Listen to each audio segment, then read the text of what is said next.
욥기 30장 16절로 31절 말씀입니다. 욥기 30장 16절.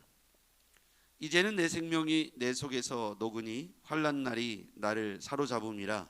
밤이 되면 내 뼈가 쑤시니 나의 아픔이 쉬지 아니하는구나. 그가 큰 능력으로 나의 옷을 떨쳐버리시며 나의 옷깃처럼 나를 휘어잡으시는구나. 하나님이 나를 진흙 가운데 던지셨고 나를 티끌과 재 같게 하셨구나. 내가 주께 부르짖으나 주께서 대답하지 아니하시오며 내가 섰사오나 주께서 나를 돌아보지 아니하시나이다.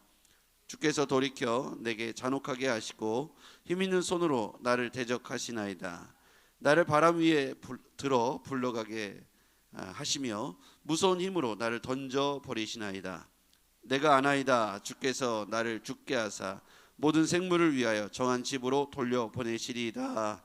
그러나 사람이 넘어질 때 어찌 손을 펴지 아니하며 재앙을 당할 때 어찌 도움을 부르짖지 아니하리이까.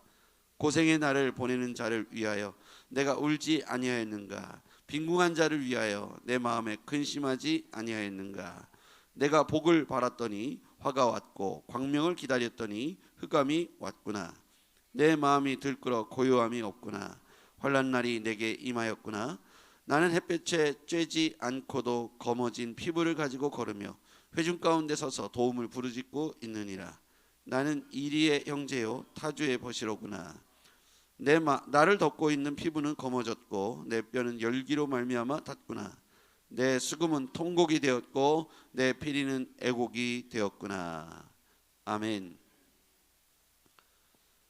오늘 이 욥기서를 통해서 욥은 자신의 현재 상황이 끊임없이 이어지는 고통과 온몸의 아픔이 이어짐에도 불구하고 하나님은 나를 고통 가운데 던져 넣으시며 침묵하고 계시고, 주변의 사람들은 내가 그렇게 애곡하고 그들을 안타깝게 여겼으나 그들은 정작 내가 고통에 빠지자 자신의 고통이 죄로 말미암은 것처럼 인과응보의 원리로 자기를 이해하고 자기에게 무슨 죄가 있는지 묻기만을 거듭하며 참된 위로자가 없습니다. 그 가운데 자신이 갖고 있는 이 고통이 끊이지 않는 것에 대해서 많은 아픔을 호소하고 있습니다. 오늘 본문에 한번 들어가서 보시겠습니다. 자, 17절 말씀 같이 한번 보시죠. 밤이 되면 내 뼈가 쑤시니 나의 아픔이 쉬지 아니하는구나.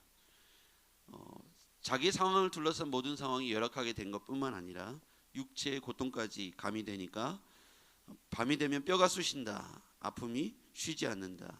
이 상황 속에서 욥은 자신에게 닥쳐온 이 육체의 고통까지 너무 뼈저리게 뼈까지 쑤신다 이렇게 표현할 만큼 힘들고 어려운 순간이 겹겹이 순식간에 한꺼번에 몰려오니까 마음의 아픔까지 겹쳐지고 있는 것이죠.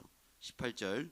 그가 큰 능력으로 나의 옷을 떨쳐버리시며 나의 옷깃처럼 나를 휘어잡으시는구나. 하나님이 나를 진흙 가운데 던지셨고 나를 티끌과 재 같게 하셨구나. 하나님이 자신을 고통의 늪으로 빠뜨렸다. 그러면서 하나님이 고통을 주셨음에도 불구하고 하나님께 부르짖었으나 하나님이 답이 없다는 거예요. 자, 20절. 내가 주께 부르짖었으나 주께서 대답하지 아니하시오며 내가 섰사오나 주께서 나를 돌아보지 아니하시나이다. 주께서 돌이켜 내게 잔혹하게 하시고 힘있는 손으로 나를 대적하시나이다. 욥은 하나님을 향하여 단단히 오해하고 있습니다. 왜냐하면 하나님께서 욥에게 되어진 과정을 말씀해 주시지 않았기 때문이죠. 그러니까 욥은 이 모든 고통이 하나님이 하셨다라고 생각하고 있습니다. 그러면서 하나님께서 자신을 던져서 고통 가운데 몰아넣고 그 고통에 대한 호소, 부르짖음에 대해서도 아무 대답도 아니하시는, 그러니까 욥의 마음은 얼마나 서운하겠습니까? 하나님께서 자신이 하나님께 집중했는데 하나님을 경외하고 하나님을 사랑했음에도 불구하고 자신에게 돌아온 것은 이렇게 고통이고 그 고통의 끝이 보이지 않으며 부르짖어도 응답지 않으시고 침묵하시니까 욥은 고통과 정말 섭섭한 것은 하나님께서 침묵하시는 것에 대한 섭섭함이 함께 있는 것이죠. 몸도 아픈 것도 서러운데 하나님이 자신을 그렇게 벌줬다는 생각, 고통에 던졌다는 생각, 그리고 부르짖었으나 아무 대답도 아니하신다는 그 서글픔이 동시에 몰려오고 있습니다. 생각해 보면 우리는 이 욥이 하나님이 던져놓은 올무와 시험이 아니라 지금 사단이 이렇게 욥을 통하여 고통의 시험대에 올려놓은 것이지 않습니까? 하나님이 개입하신 것이 아니라 욥이 당하고 있는 이 고난은 사탄이 주체가 되어서 흔들고 있는 것이죠. 그렇기 때문에 하나님은 욥을 신뢰했기 때문에 욥의 이 고통스러운 순간을 보고 계시지만 개입하시지 않습니다. 전제는 뭐냐면 욥은 이 고통 가운데서도 까닭 없이 하나님을 경외하리까라는 말에 아니다, 욥은 순전하여 나를 경외하는 사람이다 라고 하나님께서 사탄에 대해서 분명한 어조로 말씀하셨잖아요. 그래서 지금 욥이 당하는 이 고통은 사탄이 흔들고 있는 것이며 하나님은 개입하시지 않습니다. 그래서 욥이 아무것도 모르고 있는 상태에서 보면 하나님이 자신의 이 고통에 대해서, 신음에 대해서 왜 응답하시지 않을까? 이 고통을 외면하실까? 하나님은 왜 나를 고통에 던져놓으셨을까? 첫 번째, 하나님이 고통 가운데 던져놓은 것이 아닙니다. 두 번째, 하나님이 침묵하시는 이유는 욥을 신뢰하기 때문이죠. 욥이 까닭 없이 하나님을 경외할 것이다, 복을 걷어가면 욥이 하나님을 원망할 것이다 라고 사탄이 말했을 때 아니다라고 하나님은 정면으로 욥의 신앙을 인정하며 사탄의 이야기를 반대하셨죠. 그런 상황에서 보면 욥은 온전히 하나님의 신뢰 가운데 지금 이 고통의 시간이 지나가고 있습니다. 만약에 우리는 욥과 같은 정도의 신앙은 안 될지 모르지만 만약에 하나님께서 우리에게도 이와 같은 시간을 허락하셨다면 지금 우리는 욥기서에 등장하고 있는 욥, 동방의 의인이라고 표현했던 하나님의 자랑이 되었던 욥 정도의 믿음과 신앙이라고 우리 스스로를 보기는 어렵습니다. 그 정도의 신앙이라고 보기에는 우리 스스로가 그렇게 않게 보이기 때문이죠. 어쨌든 그럼에도 불구하고 우리 자신들도 이와 같이 어려움을 만날 수 있고 고통을 직면했을 때 하나님의 선한 뜻이 무엇인지 우리는 한번 분별해 볼 필요가 있다는 것이죠. 나를 성장시키기 위한 하나의 과정일 수 있고, 즉 연단이라는 것이고요. 성경에 분명히 연단의 의미가 등장하죠. 그 후에 정금같이 순금같이 될 것이다 이렇게 말씀하셨으니까요. 연단의 의미일지 아니면 나를 시험하시는 것일지 아니면 욥과 같이 인정된 믿음으로 고통과 연단을 통해서 우리가 하나님 앞에 온전하게 그 믿음이 입증되기를 원하시는 것일지 우리는 잘 알 수 없지만 고통의 이유 가운데에서 하나님을 원망하기보다는 하나님의 선하시고 온전하신 뜻이 무엇인지 분별하려고 하는 그런 마음이 노력이 필요하다는 것이죠. 기도하면서 서운함보다는 하나님이 왜 그렇게 하셨을까에 대해서 선하시고 온전하신 뜻에 대한 간구가 또 선행될 필요가 있다는 것이죠. 욥의 입장에서 볼 때 자 24절 말씀 보시죠. 24절 같이 읽어볼게요. 시작. 그러나 사람이 넘어질 때 어찌 손을 펴지 아니하며 재앙을 당할 때 어찌 도움을 부르짖지 아니하리까. 자, 사람이 넘어질 때 손을 펴지 않는가. 넘어지는데 자기도 모르게 손을 펴는 거죠. 크게 다치지 않으려고 했겠죠. 재앙을 당할 때 도움을 부르짖는 것, 이 두 가지는 너무나도 당연한 것이다. 사람이 넘어질 때 자기도 모르게 조건 반사, 무조건 반사처럼 어쨌든 넘어질 때 손을 펴서 땅을 짚게 되는 것이죠. 크게 다치지 않으려고요. 그 다음에 재앙을 당할 때 도움을 부르짖게 되는 것은 당연한 것이다. 지금 욥의 상태를 그대로 설명하는 것입니다. 욥이 지금 넘어져 있는 것이고요. 재앙을 만난 것이죠. 이 상황 속에서 욥은 무엇이 고통스럽냐면 25절. 고생의 날을 보내는 자를 위하여 내가 울지 아니하였는가. 이 얘기는 고생의 날을 보내는 자를 위하여 자기가 고통스럽지 않을 때, 지금 재앙이 닥쳐오지 않았을 때 평상시에 자기는 고생하는 사람들 보면 같이 울었다는 거예요. 그 다음에 빈궁한 자를 위하여 내 마음에 근심했다. 어떻게 하면 저 사람을 도울까 이렇게 근심했다는 거예요. 26절. 내가 복을 바랐더니 화가 왔고 광명을 기다렸더니 흑암이 왔구나. 정말 고통을 만났는데, 자기는 넘어져 있고 재앙을 만났는데 옆에서 일으켜 세워주고 같이 울어줄 사람이 없고 오히려 그에게 죄를 묻고 비난하고 자기를 향해서 조롱의 노래를 만들어 부르는 사람들이 옆에 있고 얼굴에 침을 뱉는 상황들이 이어지니까 이 말을 하는 것이죠. 내가 복을 바랐더니 화가 왔고 광명을 기다렸더니 흑암이 왔구나. 여러분, 우리에게 참된 이웃과 참된 서로를 향한 위로자가 되기를 바랍니다.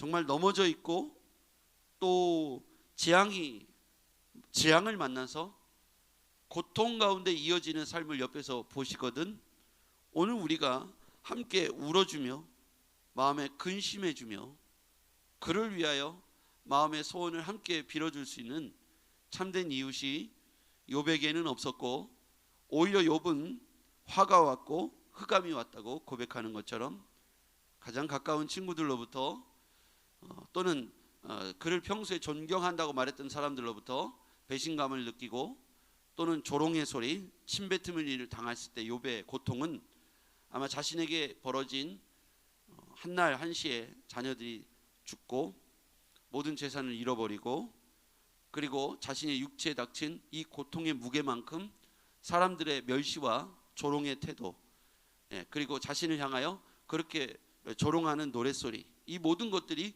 아마 더 큰 아픔으로 다가왔을 것이라고 생각합니다. 우린 누구나 넘어질 수 있습니다. 누구나 큰 재앙을 만날 수 있죠.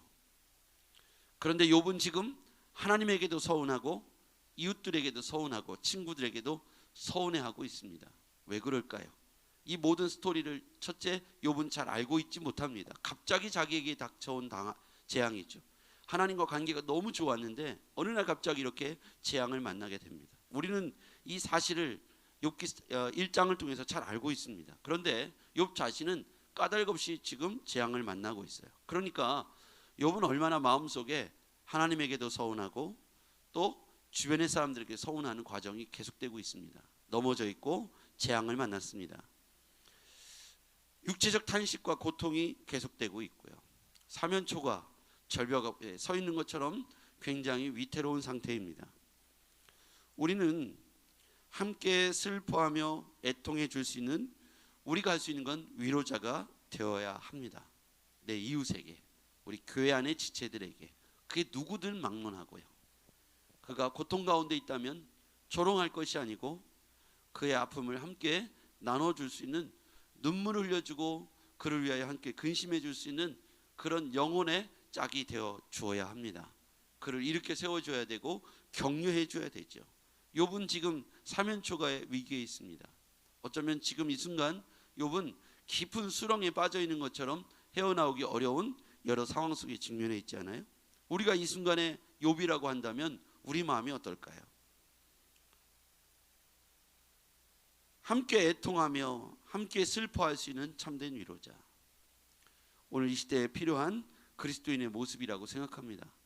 욥기서를 통해서 우리가 느끼고 고백할 수 있는 건 이런 인간의 가장 밑바닥에 내려올 수 있는 이런 고통은 평생에 한번 있을까 말까 한 일이지만 이것이 문득 우리의 일이 될 수 있다는 생각이 듭니다. 이렇게 많은 상태의 어려움에 빠져 있을 때 이를 일으켜 세워줄 수 있는 사람들은 교회 공동체 그 안에 있는 형제 자매라고 생각합니다. 누구에게나 이 순간은 손을 잡아줘야 될 사람들이 필요합니다. 오늘 주님 앞에 하나님 앞에서의 서운함과 육체의 고통과 그리고 해결되지 않은 스스로의 물음표 앞에서 고통스러워하고 있는 욥의 이야기는 우리의 이야기가 될 수 있음을 깨닫고 우리가 이들을 향하여 넘어진 자를 손을 펴주고 그리고 재앙을 당하는 자를 위하여 부르짖으며 그와 함께 근심하고 그를 위하여 눈물을 흘리며 이렇게 세워줄 수 있는 우리가 되기를 소원합니다. 기도하겠습니다. 전능하신 아버지 하나님, 욥기 30장의 말씀을 통해서 우리는 다시 한번 우리의 자신과 우리 주변과 우리의 형제 자매를 돌아봅니다. 욥의 상태는 최악입니다. 하나님, 이렇게까지 고통스러운 인간이 있을 만큼 아버지 욥은 까닭없는 고통으로 인하여 그가 하나님께 서운하고 이웃에게 서운해하고 있습니다. 그가 넘어졌을 때 손을 펼 수밖에 없고 재앙이 있을 때 부르짖을 수밖에 없는데 하나님 응답도 없고 이렇게 세워주는 자도 없으니 얼마나 고통스러웠겠습니까? 하나님, 우리 자신의 모습이기도 하고 우리 이웃의 모습이기도 합니다. 우리가 이때 그를 비난하고 조롱하고 그의 얼굴에 침을 뱉는 그런 엄청난 말을 하고 있지는 않습니까? 오 주님, 우리에게 그를 불쌍히 여길 수 있는 마음과 그를 일으켜 세워주고 그를 위하여 함께 울어줄 수 있는 마음을 허락하여 주시옵소서.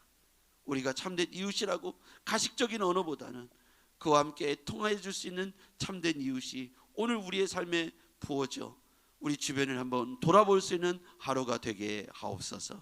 예수님의 이름으로 기도했습니다. 아멘.